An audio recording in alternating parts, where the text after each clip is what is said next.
very good morning to you. This is Petrie here on TalkTV, live from the Talk Radio studios. I'm here with you until 4 o'clock this morning. And I want to know what you're doing for platyjubes. Isn't that awful? That is absolutely vile, in my view. That, of course, is a Platinum Jubilee. There's this new cool nickname. I just think it sounds awful. And Jeff has tweeted about this and said, "Platyjubes, give me strength. Talk proper English, please." It just sounds really childish, doesn't it? But anyway, what are you doing for platyjubes? I don't even think I can say it without any with a straight face. Do let me know. I'd like to, because it would lighten up some of the conversations that we've been having, which of course have been very serious and absolutely right that we should have them.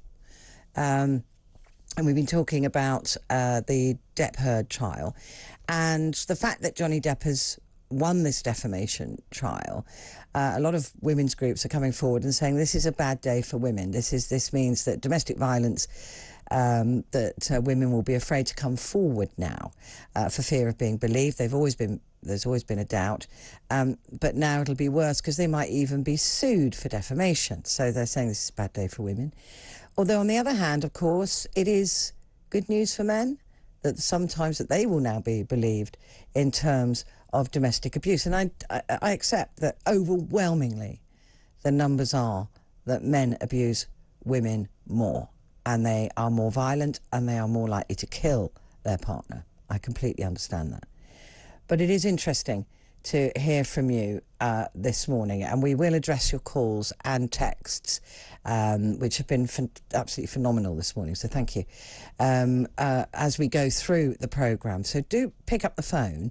You will get a sympathetic ear, and I'd like to hear your story. 0344 499 1000. You can text as well, as many of you have been. Talk, and your message to 87222. But for now, my guest, I'm absolutely thrilled about this. Hattie Hasan, MBE, a plumber and founder of, I think, the best named plumbing company I've ever heard. It's called Stopcock's Women Plumbers. And I'm delighted to welcome her now. Hattie, good morning. Good morning, Petrie. What an amazing name for a plumbing... I mean, seriously, on so many levels, that works. And a very good morning to you. Now, we've just been talking about abuse. We've been talking about domestic abuse. But you grew up in a domestic home, didn't you, when your father was the abuser. Tell me a bit about that. There were 5 of us, and we are Turkish Cypriot. My parents moved over here. They were very young when they married, and they moved over in the 59. I think it was 59 or 58 they moved in. My brother was born in 59. I was born in 61. And then they went on to have 3 others. Now, being kind of... obviously, I grew up with him, and he was abusive. He was a drinker, a gambler. Obviously, had a lot of pressures, being a father of 5 children. Not saying that, he got everything right. He got lots of things wrong. And luckily for the love of our mother, that we none of us turned out to be drug addicts or, criminals or in prison. We all managed to survive, and, that's really a testimony to the resilience of my mum and her love for us. I mean, she did eventually leave him, but she only left him after all 5 of us had grown up and moved out. I mean, what an incredible woman, because she would have known perhaps that she couldn't have supported you financially or put the roof over your head, so she waited until you'd all grown up and moved out. Yeah, she did, and also he would also always say to her, "You can't tell anybody because they'll come and take your children away." And not knowing the laws of the land. Of course, I was just about to say that. This whole situation, of course, probably made worse by the isolation your mother felt. Exactly. By being in a foreign country. Exactly. Exactly. Yeah, there's isolation. I mean, a lot of abusers like to isolate Yes. the one they're abusing. Yeah, whether that be emotionally or actually. So tell me about when tradesmen used to appear at your house, because that was a very interesting part of your story. Yeah, well, whenever any man, but particularly tradesmen, because they're in your home and they're there for, quite a few hours, sometimes a few days, if they're doing something larger, if they came and worked in the house, and obviously I was very interested anyway, because I really wanted to know how things worked, so I was always like watching over and interested in all that thing. I didn't know that I was going to become a tradeswoman myself at the time, but I was interested in how things were built and how things were done, and I always took things apart. And my mum's just a really nice person, so she'd offer the geezer a cup of tea or something, just being civil. And so we'd have the work done. My dad would often joke with the guy and, conversation and all of this. And then as soon as he left, we'd be left with, you were looking at him. You were saying this, you were doing that. And my mum would be like, no, I made him a cup of tea. And so then, chairs would be broken over our heads and all sorts. I mean, it was really quite bad. And did that feed into why you started the business that you started? Yeah, I think it did. I mean, you're talking about the Register of Tradeswomen. Yes, I am. Yeah, I think we'll talk about that later. But yeah, that's a direct, directly from my own past and my own experience. So you then decided to train to become a plumber. I wish I'd done that. But you know what? You're amongst about 20-odd% of women who said if they had their time again, they wish they had gone into a trade.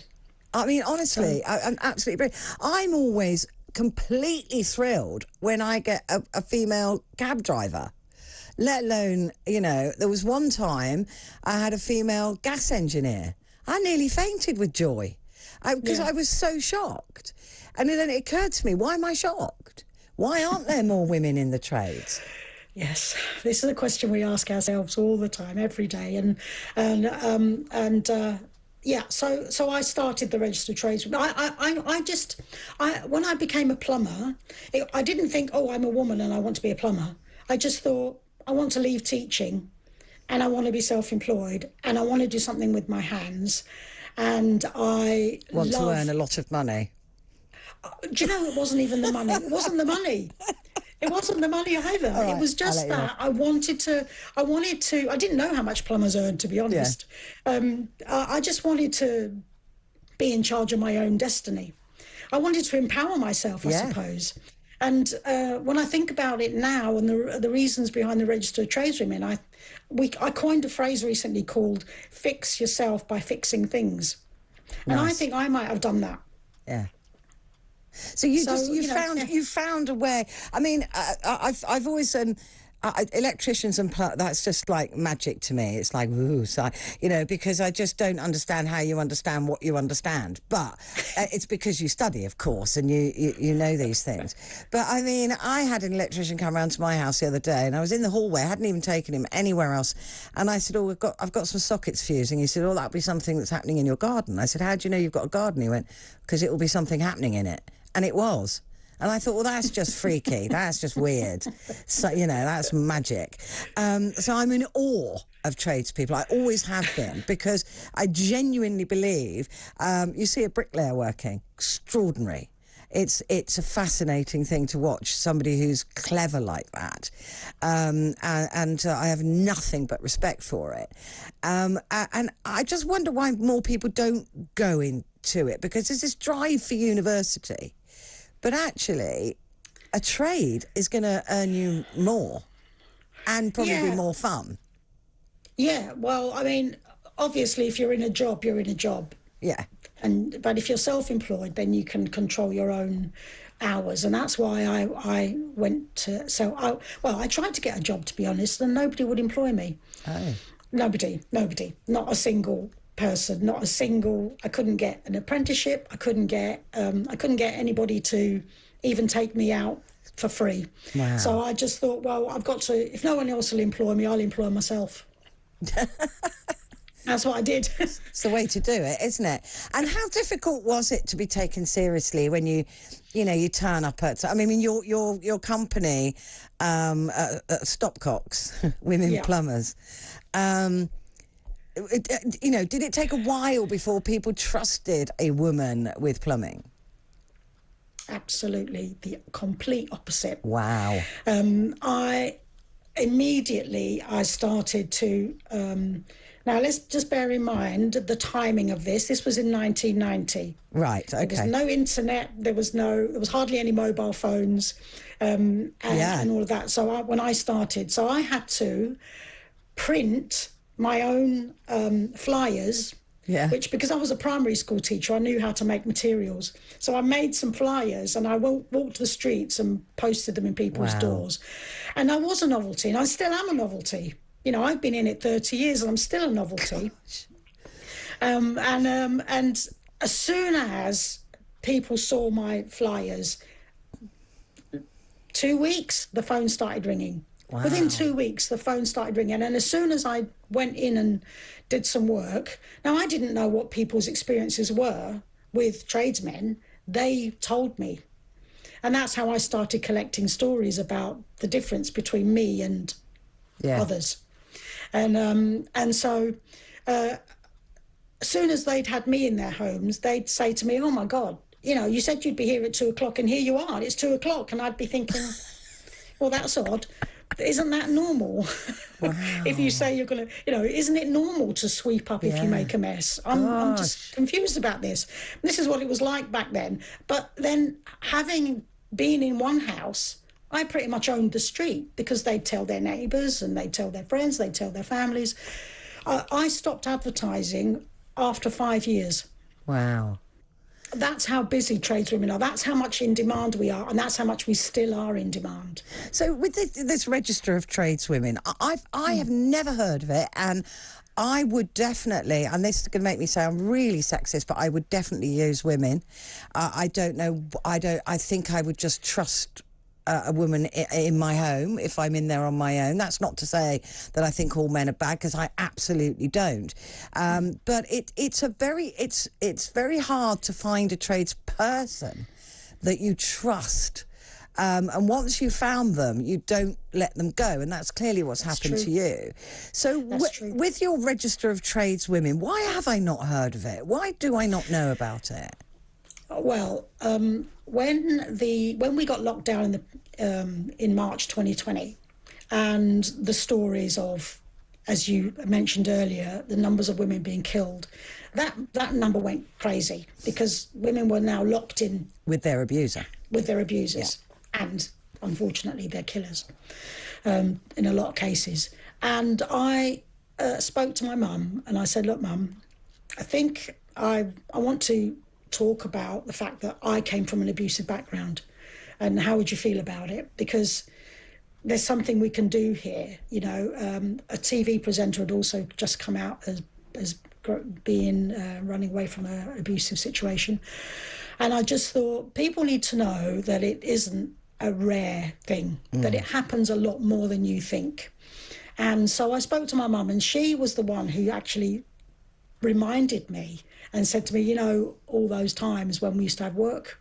Wow. You know, if it had been a woman, maybe that wouldn't have happened. So I thought, yeah, I'm going to do it. I'm going to do it. And for years, we've been being contacted by organisations like Refuge, Women's Aid. At the minute, we're working with an entire national network of organisations that work with abused women, begging us to, you know, see if we can find them an electrician. Can you find us a plasterer? Can you find us a brickie? Can you find us a plumbers, not only plumbers, but all of the trades? And so I thought, you know, I can do this. So we started a crowdfund in July, I think it was around between July and August of 2020, to raise money to start to collate this list, this register. And we launched that in October. So between October and March, we collected the names of all the tradeswomen that we could find, and we started to verify them in terms of finding out what their qualifications are, getting some ID, creating ID badges so that not only them but the customers felt safe, all sorts of things, putting safeguards in place for not only the customers but also for the tradeswomen, and all of that. And then in March 2021 we launched to the public. And that's why you haven't heard of it. Wow. Because I'm so impressed by this. This is absolutely brilliant, and there will be a lot of reason that want to use that people want to use women aside from protecting themselves from domestic violence, and it's an absolutely genius idea. So where do we find this? Do we just literally just search engine it? Yeah. We've got a website. We're registeroftradeswomen.com. I'm not writing this down because I've just moved home and I need some work doing. I promise you. Tradeswomen.com. Registeroftradeswomen.com, yeah. Register. You'll be hearing from me. Register. Can I tell you about so a little bit? We're a not-for-profit. Right. And the reason why we set up as a not-for-profit is because of my background and my experience and my working with these organisations of abused women. And it was so that we want to set up a pot of money so that we can enable and empower women to access funds to train in trades. Because there are many things going on at the minute. There's a massive skills gap. There is a huge shortage. This is why you can't find anyone to come and do work for you. Our trade, we've discovered in our year of running, we've been running since March 2021. So in March 2022, we did a collation of all the things, the numbers of requests we've had and the numbers we were able to actually fulfil. And we've discovered that we could only fulfil a third of our requests. Now, I tell you what, listen, Hattie, I'd like to talk to you again at some point. Actually, let's do a bit of this again, and maybe if you can come into the studio, and we can talk to women and see about getting them more interested in trades. Would you be interested in doing that? I would. Brilliant. We're going to do it. Hattie, Hasan, thank you so much. Absolutely brilliant. I'm in awe of you. Registeroftradeswomen.com. Why aren't there more women in the trades? We'll find out. We'll get Hattie back and you'll be able to ask her lots of questions as well. So thank you very much indeed. And, of course, Hattie at stopcox.uk as well.